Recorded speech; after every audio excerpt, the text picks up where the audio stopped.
Friends were always a strange group of characters, and I've always been attracted towards the stranger the better in my book. There are certain enigmatic actors who exist outside the normal Hollywood machinery. Benicio del Toro with his elliptical presence, seeming to operate on a different frequency than everyone else on screen. Tilda Swinton with her otherworldly intensity, looking like she stepped out of a different dimension entirely.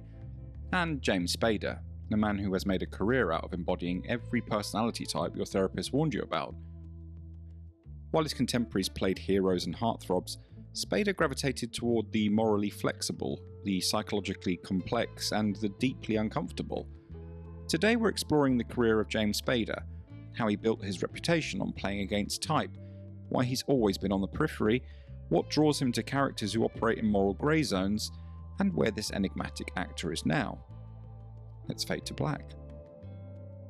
James Todd Spader was born in Boston in 1960 to two teachers.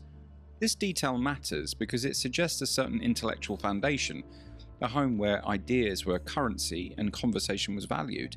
He attended Phillips Academy in Andover, Massachusetts, one of America's most prestigious prep schools, the kind of institution that traditionally funnels students directly to the Ivy League and from there into positions of power and influence.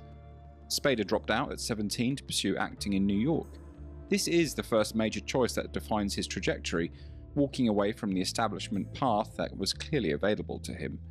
Instead of college, he took odd jobs, teaching yoga, driving trucks, working as a stable boy. These weren't glamorous survival jobs, they were physical, positions that would have been unthinkable for most of his prep school peers. By the early 1980s, Spader was landing film roles. He had the looks for leading man status, an intense gaze, that upper-class bearing that cameras love. The Brat Pack was forming and Spader was the right age, had the look, and moved in adjacent circles, but he never became a full member. In Mannequin in '87, he played the smarmy Vice President Richards, almost a caricature of entitled corporate villainy. In Tough Turf, he was the rich antagonist. In Pretty in Pink, he gave us Steph, the wealthy prep, who casually destroys people for sport. These weren't nuanced performances yet, they were types, but they established a pattern. Spader as the guy you love to hate. In Oliver Stone's Wall Street, he brought a distinctive Spader quality. You couldn't quite put your finger on what his character was thinking. But the real turning point came with Less Than Zero in 1987, where Spader played a drug dealer with chilling casualness. In 1989, Steven Soderbergh's debut feature, Sex, Lies and Videotape, premiered at Sundance and won the Palme d'Or at Cannes, helping to launch the American independent film movement.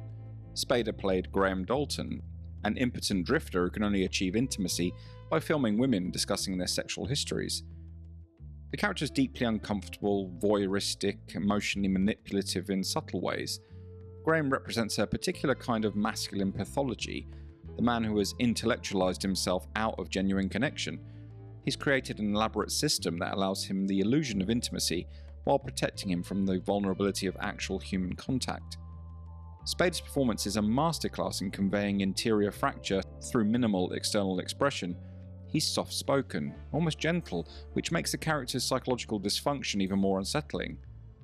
This role earned Spader the Best Actor award at Cannes, making him, at 29, a critically acclaimed actor with serious artistic credibility. But here's what's crucial, this success didn't lead him toward conventional stardom. Instead, it confirmed his instincts. The industry now understood what Spader was selling: intensity, intelligence, and a willingness to inhabit moral grey zones that made people profoundly uncomfortable.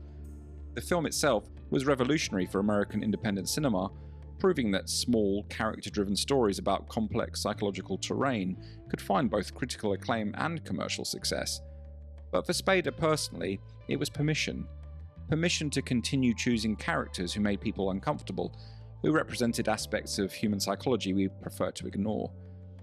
After Sex, Lies and Videotape, Spader could have leveraged this success toward mainstream leading man roles, romantic comedies, studio pictures. Once again, he chose differently. He doubled down on complexity, actively seeking out roles that allowed him to explore power dynamics, obsession, and the performance of identity. He'd found his territory, and he was going to mine it as deeply as possible.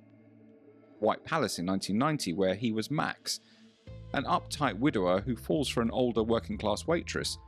Max was different, repressed, emotionally damaged but recognisably human, you could see Spader beginning to find the complexity beneath the archetype.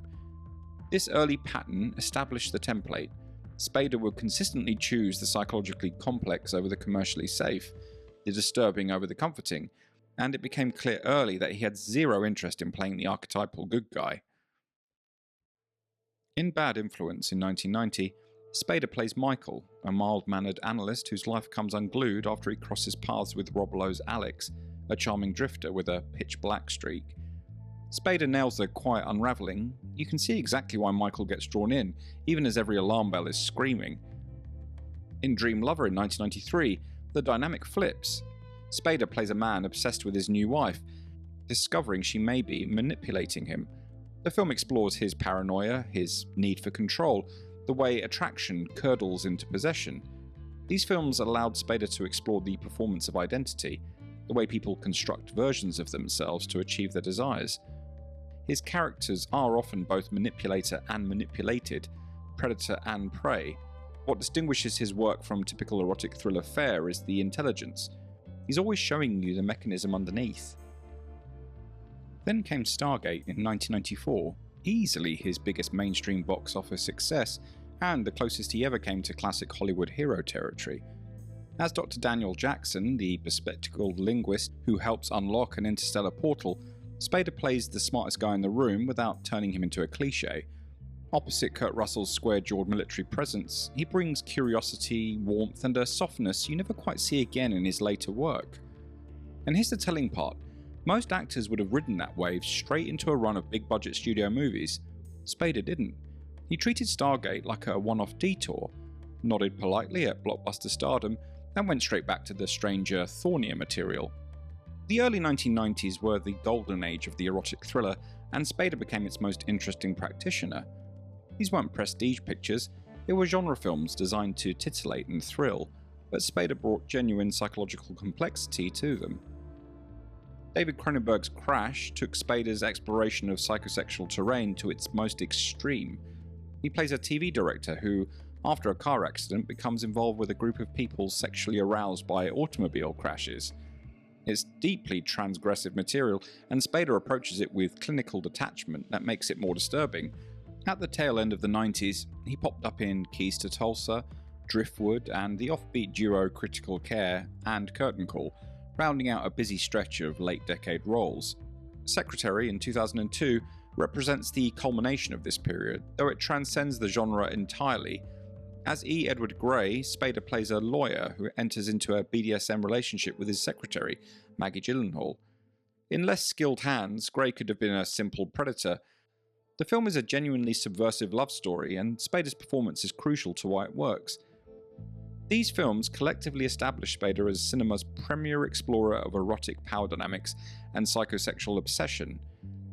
In Wolf in 1994, James Spader plays Richard, the ambitious and backstabbing protege of Jack Nicholson's character Will Randall. He's the corporate villain who betrays his mentor, prompting Will's wolfish revenge. In 2003, Spader joined the legal drama The Practice for its 8th season as Alan Shaw, a brilliant, morally ambiguous attorney who treats the law as an intellectual game. The character was so compelling that David E. Kelley created an entire series around him. He's ethically flexible, representing clients based on whether their cases interest him rather than any consistent moral framework. Shaw weaponizes language. He can talk himself into or out of nearly any situation, but underneath the performance, and Shaw is always performing, there's genuine loneliness and a desperate need for someone to see past the act. His relationship with Denny Crane, played by William Shatner, becomes the core of Boston Legal, two damaged men who find in each other the one person they can be honest with. What Boston Legal demonstrated was that Spader could be commercially successful without compromising his essential strangeness. In 2013, Spader took on Raymond Red Reddington in NBC's The Blacklist, a role that would define the next decade of his career. Red is a former government agent turned high-profile criminal who surrenders to the FBI and offers to help catch criminals from his blacklist. Reddington is Spader's most accessible character, designed for mainstream network television, but he's still quintessentially Spader. What Spader does with him is remarkable. He makes exposition entertaining. Red frequently delivers huge amounts of plot information, but Spader's delivery, the vocal rhythms, the unexpected emphases, the way he seems to savour certain words like they're a fine wine, makes you hang on every syllable. The Blacklist ran for 10 seasons, over 200 episodes, making it Spader's longest running role and probably his most famous. If Spader is enigmatic on screen, he's even more so off it. He gives very few interviews, and they're often revealing in their evasiveness. He rarely discusses his personal life. When asked about his process or his choices, he tends to speak in abstractions, circling around direct answers in a way that's distinctly Spader-esque.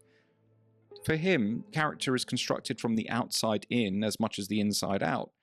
He talks about acting the way an engineer might talk about solving a problem, methodically, precisely, searching for the mechanism that makes it work.